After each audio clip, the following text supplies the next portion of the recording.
Hello दोस्तों, स्वागत है आपके अपने चैनल जेम स्टडिंग पर। आज की इस वीडियो में हम बात करेंगे BA programme 6 semester discipline history के इम्पोर्टेंट क्वेश्चन। अमेरिका में नागरिक अधिकार आंदोलन के उद्भव होने के क्या कारण थे, इसके परिणाम भी साथ में देखेंगे। और जो ये नागरिक अधिकार आंदोलन था, इसकी पृष्ठभूमि क्या थी, मतलब ये आंदोलन क्या था, इसके बारे में भी हम बात करेंगे। मैं बात करूं अमेरिका नागरिक अधिकार आंदोलन की, हम सभी जानते हैं कि ये एक 19वीं शताब्दी का आंदोलन है, लेकिन इसकी जो मूल जड़ें हैं ना, वो कहीं ना कहीं हमें 17वीं और 18वीं शताब्दी में देखने के लिए मिलती हैं। कैसे? 1650 से 1860 के दशक के बीच में अमेरिका ने क्या किया, अफ्रीका गया और यहाँ से अफ्रीकी लोगों की तस्करी करना स्टार्ट कर दिया। मतलब उन लोगों का अपहरण किया, अपहरण करके उन लोगों को अपने देश में ले जाकर क्या करा, उसने गुलाम बनाना स्टार्ट किया। और इन 200 सालों के बीच में लगभग उसने 10 मिलियन से 15 मिलियन अफ्रीकी लोगों को अमेरिका में गुलाम बनाया। हालांकि 1808 में गुलामों की तस्करी करने पर बैन लगा हुआ था, लेकिन अमेरिका ने फिर भी क्या करा, अपने देश में गुलामों को रखा और अलग अलग जगह पर उनको काम करने के लिए मजबूर किया। और ये जो गुलाम हुआ करते थे, इनको खेतों में भेज दिया गया। खेतों में उस टाइम पे तंबाकू और कपास जो होता है, इनकी खेती करना बहुत ज़्यादा खेती की जाती थी, तो इन्हीं की खेती में इन गुलामों को लगा दिया गया। हम सभी जानते हैं कि जो अमेरिका था वो एक उपनिवेश था, किसका? ब्रिटेन का। और ब्रिटेन से खुद को आज़ाद कराने के लिए इसने क्या करा, एक युद्ध लड़ा स्वतंत्रता के नाम पर। ठीक है, 4 जुलाई 1776 को अमेरिका ने ये घोषणा कर दी कि हम अब आज़ाद हैं, लेकिन पूर्ण रूप से ये 1783 में आज़ाद हुए। आज़ाद होने के पश्चात क्या हुआ, कुल 8 राष्ट्रपति बने और इन 8 राष्ट्रपति के पास स्वयं की दास हुआ करते थे, स्वयं के गुलाम हुआ करते थे। एक तरफ देखिए, ये ब्रिटेन से स्वतंत्रता के नाम पर युद्ध लड़ते हैं और वहीं पर दूसरी तरफ किसी और देश के लोगों को अपने देश में गुलाम बनाकर रखते हैं। ठीक है, आज़ादी मिल गई, राष्ट्रपति बन गए। अब इन्होंने क्या करा, जो वोटिंग राइट्स हैं वो किन लोगों को दिए? एक तो गोरे लोगों को कर दिया, और गोरे लोगों में भी वो लोग जिनके पास ज़्यादा संपत्ति है। ठीक है, जो संपत्ति के मामले में अच्छे हैं। ठीक है, जो संपत्ति के मामले में क्या है, अमीर हैं। अब उसके बाद क्या हुआ, एक इन्होंने 1790 में अधिनियम लेकर आए जिसका नाम क्या था, प्राकृतिकरण अधिनियम। इस अधिनियम के तहत जो गोरे लोग थे, सिर्फ उन्हीं को अमेरिका के अंदर नागरिकता दी गई। अब एक बात सोचिए आप कि अमेरिका के अंदर गोरे लोग भी है और काले लोग भी है, ठीक है, जो अफ्रीका से लाए गए थे, लेकिन सिर्फ गोरे लोगों को नागरिकता देना कहाँ तक ठीक था? 1860 तक जो गुलाम लोग थे, जो ब्लैक लोग थे, उनसे बहुत ज़्यादा मजदूरी कराई जाती थी, उनके साथ गलत व्यवहार किया जाता था। ठीक है, और उनकी जो स्थिति थी वो बिल्कुल ठीक नहीं थी, जैसे पहले थी वैसे ही अभी भी थी। लेकिन जब 1860 का दौर आया, उस टाइम पे आपके इलेक्शन, और इलेक्शन के लिए एक नया चेहरा उभर कर सामने आया, अब्राहम लिंकन। आप सभी जानते होंगे इनको। इन्होंने एक नारा भी दिया था, लोकतंत्र जनता का, जनता के द्वारा और जनता के लिए शासन है। ठीक है, इनकी बात कर रही हूँ। इनको ना दास प्रथा बिल्कुल पसंद नहीं थी, और इन्होंने क्या कहा कि अगर मैं ये इलेक्शन जीतता हूँ, अगर मैं राष्ट्रपति बनता हूँ, तो ये मैं इस दास प्रथा को पूरी तरह से ख़त्म कर दूंगा। ठीक है, लेकिन जो आपके दक्षिण के लोग थे वो इस चीज़ से बिल्कुल सहमत नहीं थे, क्योंकि दक्षिण में लगभग 4 मिलियन दास लोग काम करते थे, और वहाँ की जो इकोनॉमिक्स थी वो एग्रीकल्चर पर बेस्ड थी। अब एग्रीकल्चर पर बेस्ड थी तो जाहिर सा है कि उनको दासों की ज़रूरत थी खेतों में काम कराने के लिए, इसीलिए उन लोगों ने अब्राहम लिंकन का सपोर्ट नहीं करा। ठीक है, लेकिन जो उत्तरी अमेरिका थी, इन लोगों ने अब्राहम लिंकन का सपोर्ट करा। क्यों? क्योंकि यहाँ पर औद्योगिकरण आ चुका था, ठीक है, और मशीनी युग आ चुका था, तो यहाँ की जो इकोनॉमिक्स थी वो जाहिर सा है कि उद्योग के ऊपर निर्भर थी। अब क्या हुआ, 6 नवंबर 1860 को अब्राहम लिंकन जो थे वो राष्ट्रपति बन गए। ठीक है, बिना दक्षिणी सपोर्ट के। अब जब वो राष्ट्रपति बने तो उन्होंने जो दास प्रथा थी वो क्या करी, समाप्त कर दी। दास प्रथा समाप्त करने के पश्चात जो आपके दक्षिण के लोग थे, उन्होंने ना एक अलग देश बनाने के लिए कहा कि उसमें कुल 11 देश थे, और कहते हैं कि अमेरिका में रहते के साथ ही वो अलग देश बनाएंगे, लेकिन इसकी कोई मान्यता तो नहीं थी। बट उस टाइम पे क्या हुआ, जो दक्षिणी अमेरिका है, जो उत्तरी अमेरिका है, इन दोनों के बीच एक बहुत भयंकर युद्ध हुआ। 1861 से 1862 तक ये युद्ध चला। ठीक है, इस युद्ध को अमेरिकी गृह युद्ध के नाम से भी जाना जाता है। 1861 से 1862 यानी कि 1 साल तक ये युद्ध लड़ा गया और इस युद्ध में बहुत बड़े पैमाने पर सैनिकों ने भाग लिया। लगभग 24 लाख सैनिकों ने भाग लिया, जिसमें से 6,20,000 सैनिकों की मृत्यु हुई। इसी के साथ जो उत्तरी अमेरिका था, जो ये चाहता था कि अमेरिका से दास प्रथा समाप्त होनी चाहिए, जिसका नेतृत्व अब्राहम लिंकन कर रहे थे, वो जीत गए। और जीतने के पश्चात जैसा कि अब्राहम लिंकन ने कहा था कि मैं अमेरिका से दास प्रथा को समाप्त कर दूंगा, उन्होंने दास प्रथा को समाप्त किया। संविधान के अंदर कुछ संशोधन किए गए। 1865 में 13वां संशोधन किया गया, जिसमें दास प्रथा की समाप्ति की बात की गई। ठीक है, 1869 में 14वां संशोधन किया गया, जिसमें जो ब्लैक लोग थे, जो अफ्रीकी लोग थे, उन लोगों को अमेरिका में नागरिकता मिली। ठीक है, और 1870 में 15वां संशोधन किया गया, जिसमें काले पुरुषों को वोट देने का अधिकार मिला। ठीक है, जो अफ्रीकी लोग थे उसमें सिर्फ पुरुषों को भी अधिकार मिला था वोट देने का। लेकिन यहाँ पर जो श्वेत लोग थे वो इससे नाराज़ थे, खुश नहीं थे, क्योंकि उनको कहीं ना कहीं ये लग रहा था कि एक टाइम पे जो हमारे गुलाम थे अब वो हमारे सामने खड़े होंगे। ठीक है, हमारी तरह वोट देंगे, हमारी तरह उनको नागरिकता कैसे मिल सकती है। इसलिए जो श्वेत लोग थे वो क्या कर रहे थे, बार बार उनके कामों में अड़चन डाल रहे थे। अब हम बात करेंगे अमेरिकी नागरिक अधिकार आंदोलन के जो उद्भव के कारण थे वो क्या थे। तो सबसे पहला कारण था जिम क्रो कानून। पॉइंट नोट करते रहना। ठीक है, जब अफ्रीकी लोगों को अमेरिका के अंदर वोट देने का अधिकार मिला, नागरिकता मिली, तो इससे जो श्वेत लोग थे वो बिल्कुल भी खुश नहीं थे, खासकर दक्षिणी अमेरिका के श्वेत लोग। और इन्होंने दक्षिणी अमेरिका में एक कानून निकाला।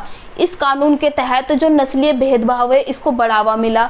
शिक्षा, रोजगार और सार्वजनिक सेवाएं हो गई, आपके आवास हो गए, इन सब में जो अफ्रीकी अमेरिकी लोग थे उनको भेदभाव का सामना करना पड़ा। ठीक है, और जो अफ्रीकी अमेरिकी लोग थे ना, इनको अमेरिका के अंदर ही कहीं ना कहीं दूसरी श्रेणी में रखा जा रहा था।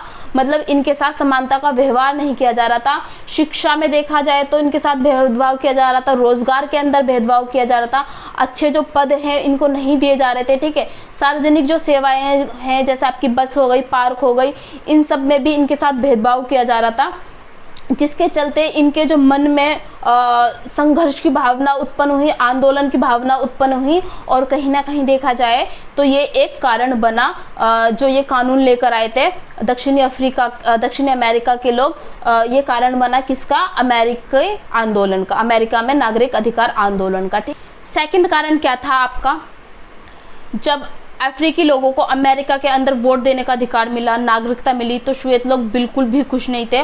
और श्वेत लोगों ने मिलकर क्या करा, एक संगठन बनाया। इस संगठन का नाम था कू क्लूक्स क्लान। और ये जो संगठन था बहुत ही ज़्यादा हिंसात्मक संगठन था। मतलब ये लोग ना कहीं पे भी ब्लैक लोगों को देख ले, ब्लैक पीपल्स को देख ले, अफ्रीकी पीपल्स को देख ले, तो क्या करते थे, सीधा वहीं पे अटैक कर देते थे, उनको बुलिंग करना स्टार्ट कर देते थे। और जिसके कारण क्या हुआ, जो ब्लैक लोग थे उनके अंदर विद्रोह की भावना जागने लगी। ठीक है, और उन्होंने ये तय किया कि हमें इन सब के खिलाफ आवाज़ उठानी होगी कि हमारे साथ ऐसा व्यवहार क्यों किया जाता है। जब हमें इस देश की नागरिकता मिली हुई है, जब हम इस देश में वोट डालते हैं, तो हमारे साथ ये दोहरापन क्यों किया जाता है। ठीक है, तो ये सेकंड कारण था इसका। जो तीसरा कारण है वो है आपका रोज़ा पार्क्स की गिरफ्तारी। एक घटना घटी होती है जिसमें एक अफ्रीकी महिला, एक ब्लैक महिला क्या करती है, बस में जाकर आगे वाली सीट पर बैठ जाती है। अब एक गोरा व्यक्ति आता है और उसको बोलता है उठने के लिए, तो वो उठने से मना कर देती है। बस ड्राइवर बोलता है कि ये जो आगे की सीट है ये गोरे लोगों के लिए है, ना कि काले लोगों के लिए, तुम यहाँ से उठो। वो उठने से साफ इनकार कर देती है, जिसके तहत उसको क्या होता है, गिरफ्तार कर लिया जाता है। पुलिस वाले उसको गिरफ्तार कर लेते हैं। ठीक है, और यहीं से आंदोलन की शुरुआत हो जाती है, आंदोलन भड़क जाता है और लोग अपने हक के लिए लड़ना स्टार्ट कर देते हैं कि ये कैसा भेदभाव है कि गोरे लोग आगे बैठेंगे और जो ब्लैक लोग हैं वो पीछे बैठेंगे, जो पहला आया जिसको जो सीट मिली उसको वैसे ही बैठना चाहिए। तो ठीक है, ये था इसका तीसरा कारण आंदोलन के उद्भव का। घटनाएं घट रही थी जिसके कारण आंदोलन क्या हो रहा था, बढ़ रहा था। ठीक है, फोर्थ कारण क्या होगा आपका, प्लेसी बनाम फर्ग्यूसन। ये क्या था, ये जो सुप्रीम कोर्ट होती है उसने एक फैसला सुनाया था 18 मई 1896 को कि जो ये अलगाववाद है ये सही है और पृथक्करण होना चाहिए, लेकिन समान रूप से। अलगाववाद आप रखो, पृथक्करण आप रखो, लेकिन दोनों में कोई भेदभाव नहीं होना चाहिए। बट इस फैसले के बाद भी लोगों में भेदभाव देखा जा रहा था, जो ब्लैक लोग थे उनके साथ भेदभाव किया जा रहा था।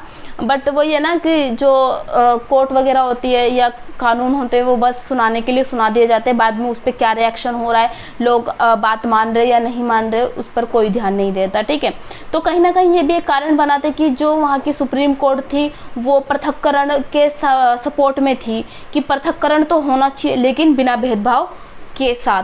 अब एक ही देश में रहते हैं हम, और एक ही देश में रहने के बाद भी अगर आप ये सोचते हो कि पृथक्करण सही है, तो कहीं ना कहीं जिनके साथ भेदभाव किया जा रहा है उनके मन में क्या होता है, एक भावना उठती है कि इस देश में हमारे साथ ये गलत हो रहा है, तो हमें इसके खिलाफ आवाज़ उठानी चाहिए।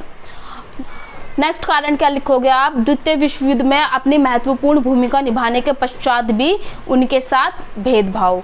ठीक है, इसमें क्या था, जो ब्लैक्स पीपल्स थे वो वॉशिंगटन का घेराव करने जा रहे थे। लाइक हम अपनी संसद को घेर लेते जब हमारी कोई मांगे पूरी नहीं होती, तो उसी प्रकार से ये लोग जाते हैं इक्वालिटी के लिए, ठीक है, डेवलपमेंट के लिए और एम्प्लॉयमेंट के लिए। अब क्या होता है, जो रूजवेल्ट होते हैं उस टाइम के राष्ट्रपति, वो एक निर्देशित या ऑर्डर निकालते हैं जिसका नाम होता है 8802। इसके अनुसार वो कहते हैं कि जो अमेरिका में ब्लैक्स पीपल्स है उनको गवर्नमेंट जॉब हो या डिफेंस जॉब हो, ठीक है, या कुछ भी हो, उन सब में क्या होगा, इक्वल राइट्स मिलेगा। और इसी के बाद क्या होता है, द्वितीय विश्व युद्ध होता है। ठीक है, उसके अंदर जो ब्लैक्स पीपल्स है अपनी बहुत महत्वपूर्ण भूमिका निभाते हैं, मतलब अच्छे से लड़ते हैं, सब कुछ अच्छे से करते हैं। ठीक है, जितना उनको योगदान देना था उससे बढ़ चढ़ कर योगदान देते हैं, लेकिन उसके पश्चात भी क्या होता है, उनको रोज़गार में कोई इक्वालिटी नहीं मिलती, डिफेंस जॉब में कोई इक्वालिटी नहीं मिलती, बाकी की जो चीज़ें हैं उसमें भी उनके साथ भेदभाव किया जाता है। नेक्स्ट कारण क्या लिखोगे इसमें आप? लिटिल रॉक 9 घटना। 3 सितंबर 1957 को एक घटना होती है जिसमें 9 ब्लैक बच्चे एडमिशन के लिए पहुंचते हैं सेंट्रल हाई स्कूल, लेकिन वहां पर उनको एडमिशन नहीं दिया जाता। और जो गोरे बच्चे पढ़ते हैं उनके जो माँ बाप होते हैं वो भी क्या बोलते हैं कि ये हमारे बच्चे के साथ नहीं पढ़ सकते, ये काले हैं, ये गोरे हैं। तो इस तरीके से उनके साथ बहुत ज़्यादा भेदभाव किया जाता है, जिसके कारण उनके जो पेरेंट्स होते हैं, ब्लैक बच्चों के जो पेरेंट्स होते हैं, वो क्या करते हैं, एक संघर्ष करते हैं। और संघर्ष के बाद उनको स्कूलों में ले तो लिया जाता है, लेकिन कहीं ना कहीं उनके ऊपर कोई हमला ना कर दे, इस चीज़ का डर रहता है, जिसमें बाद में सरकार जो होती है क्या करती है, इसको सुरक्षा प्रदान करती है। ठीक है, तो कहीं ना कहीं हम देखें तो ये भी इसका एक कारण था। हमने बात कर ली अमेरिका के अंदर जो नागरिक अधिकार आंदोलन थे, इसके उद्भव के क्या कारण थे। देखिए, जब हमारे साथ कोई एक घटना घटती है बुरी, तो हम छोड़ देते, माफ़ कर देते, लेकिन अगर आप बार बार एक कमज़ोर व्यक्ति को दबाने की जब कोशिश करते हो ना, तो वो एक बार तो फटकर बोलता है, और जब वो बोलता है ना तो ऐसा बोलता है कि फिर दोबारा आप उसको परेशान नहीं कर सकते। ठीक उसी प्रकार से यहाँ पर हुआ, हर चीज़ में इनके साथ भेदभाव किया गया, रोज़गार हो या शिक्षा हो या सार्वजनिक सेवाएँ हो या बस ट्रैवलिंग हो, सारी चीज़ों में इनके साथ भेदभाव देखा गया, जबकि इनको वोटिंग का राइट भी था और अमेरिका में नागरिक अधिकार भी था। फिर भी जो श्वेत लोग थे वो इनको ये नहीं समझ सकते थे, मतलब उनकी मानसिकता ऐसी थी ना कि हम ही हमें, बाकी कोई नहीं है, और जो ब्लैक लोग हैं वो क्या हमारे बराबर खड़े नहीं हो सकते। ठीक है, इसके जो लीडर थे वो थे आपके मार्टिन लूथर किंग, जिनको अमेरिका का दूसरा गांधी भी कहा गया है, क्योंकि इन्होंने जितने भी आंदोलन लड़े या जितने भी आंदोलन किए बड़े ही शांतिपूर्वक किए, लेकिन इनकी बाद में क्या कर दी जाती है, हत्या कर दी जाती है। जब इतने बड़े नेता की हत्या कर दी जाती है तो जो जनता होती है वो बड़े पैमाने पर क्या करती है, आंदोलन करती है और आंदोलन को जीतती है, और जो अमेरिका में ये नस्ल भेदी भेदभाव था इसको समाप्त करती है। अब हम बात करेंगे इसके परिणाम की। हमने इतना संघर्ष लड़ा, इतना कुछ किया, तो उसके भाई परिणाम भी तो कुछ ना कुछ निकलेंगे ना। तो सबसे पहला क्या लिखोगे आप? कानूनी सुधार। 1964 के नागरिक अधिकार अधिनियम में सुधार किए गए। ठीक है, इसमें जो नस्लीय, धार्मिक और लिंग और राष्ट्रीय मूल के आधार पर किसी के साथ कोई भेदभाव नहीं किया जाएगा। ठीक है, सार्वजनिक स्थलों पर रोजगार और शिक्षा में सभी के साथ क्या किया जाएगा, समान व्यवहार किया जाएगा। इसी के बाद कानूनी सुधार में एक आता है 1965 का मतदान अधिकार अधिनियम। इसमें क्या था, इस अधिनियम में जो अश्वेत लोग थे उनके ऊपर कुछ पाबंदियां लगाई गई थी, ठीक है, लाइक कि तुम्हें लिटरेसी अपनी साबित करनी होगी अगर तुम्हें मतदान देना है तो। मतदान देने का अधिकार मिल तो गया था, लेकिन जो श्वेत लोग थे तब भी उन्होंने ऐसी शर्तें रख दी थी इसके ऊपर कि वो लोग वोट दे ही नहीं पाते थे, ठीक है। उन सबको समाप्त कर दिया गया और संघीय निरीक्षकों को चुनावों की निगरानी के लिए नियुक्त किया गया। और नेक्स्ट प्रभाव क्या होगा इसमें, सामाजिक परिवर्तन।